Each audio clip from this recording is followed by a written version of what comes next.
So last week saw some huge news in the aviation sector, specifically for Emirates and Airbus. I'm Bernd Debusmann and this is Shayan Shakeel and you're watching Inside AB. So Shay, could you fill us in again about what the deal was?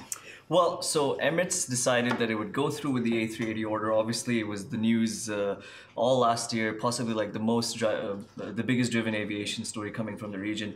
That Emirates was interested in A380s, and that deal finally came through. So now what Emirates did was that it ordered 20 confirmed A380s for $16 billion. Deliveries will start in 2022 to last until 2029, and then it has the option to get 16 more after that. So pretty significant deal that saved the A380. So I mean, I suppose one question everyone has is why? What does this mean about where Emirates is going in the future? So you have to look at it in the context of what Dubai's airlines have done cumulatively since the day one of the Dubai Airshow. So they've bought 301 aircraft at a list price of about $60 billion in like what's maybe like 7 weeks. So the plan behind that is that through the partnership with Flydubai, which is getting about 175 737 Maxes plus maybe 50 more, that the short haul flights will feed into the Emirates network, and then Emirates will be able to take them further and wider all across the world on these A380s. And then vice versa. Now, if Emirates can't fill the A380s, it's also got 40 Boeing Dreamliners coming on the way. If Emirates can't fill the Dreamliners, it's not cost effective. It'll have 150 777s to do that. So Emirates is literally out to conquer the skies.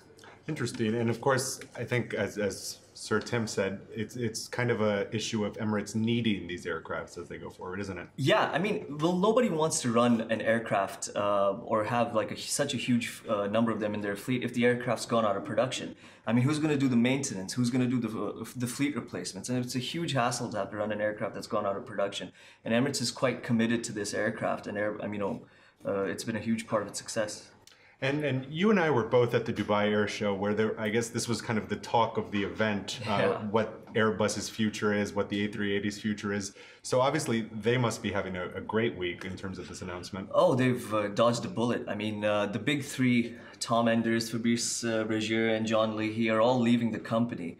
Everyone was wondering what kind of legacy are they going to leave behind, because all's well that ends well, and it wasn't really ending well with the A380 not coming through the deal for it, or there's corruption investigations, and there's also been an enduring rivalry between Fabrice Bregier and Tom Enders. Now, for at least John Leahy, this was the crowning achievement of what has been an illustrious career. He's arguably the most successful aviation salesman in history. And in order for 36 A380s is a huge achievement, and it also allows Fabrice Bregier and Tom Enders to save face and say, hey, we managed to keep the jobs, we managed to keep the company running, we managed to leave out on a good note. So I mean, I think they might feel a bit vindicated right now. And of course, the other thing is that I think it's fair to say that the A380 is probably most associated with Emirates of all the airlines it flies with. It's become kind of a symbol of what Emirates is. It's when people think Emirates, they think the A380 in many cases. Yeah, absolutely. I mean, think about it. Airbus has sold 317 A380s. 142 of those are to Emirates, so about half of that stock. So Emirates is the airline that's most synonymous with the A380. It ordered in 2003, got it 2008, it's flown it to so many places. I mean, Emirates is now telling other airlines, customers that they need to upgrade their airline to be able to get, because it offers such a unique experience. I mean, the premium proposition really comes out on the A380 for Emirates.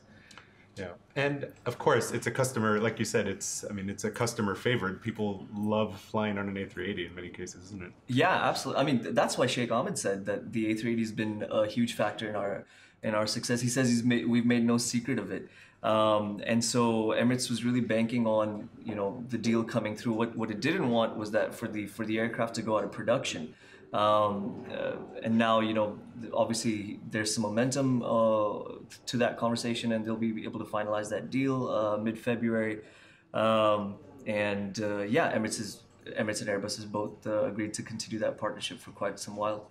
So in terms of all the doubts that were being voiced in during the lead up to the air show and at the air show, and even in the weeks since the air show, the weeks and months, I mean, does this deal kind of secure the future for the A380? Well, some analysts might not agree with that. I mean, we've got Saj Ahmed, he's chief analyst of strategic area research, and he's of the opinion, and he's probably right, that Emirates probably got a really sweet deal to be able to buy all those A380s. So I mean, John Lee probably gave Emirates a huge discount, and he still says Airbus's A380 is on life support. Now, there have been conversations about some airlines, like British Airways, the Chinese airlines, the Malaysian Airlines being able to see some interest and value in this A380, maybe because of the steep discounts. That is what's got them tempted. And that might result in more A3 orders. But the point is, Emirates wins either way in this case, because if more airlines do order the A380, Emirates has more of them than anyone else in the world. So it's able to give that customer the value proposition that other airlines might only be able to offer a smaller amount of. I mean, with about 170 or something A380s, they can fly to anywhere in the world at the same time. If those airlines don't order the A380, Emirates is the only one that's the greatest and grandest in the sky. So really, Emirates wins either way in this case. That's interesting. So I guess we'll have to see what happens in the future in general with the A380, but Emirates customers will be happy they still get to fly on that plane, which I personally think is amazing. Yeah. And well, that's all for us today. Thank you very much, and you're watching Inside AB. Thank you.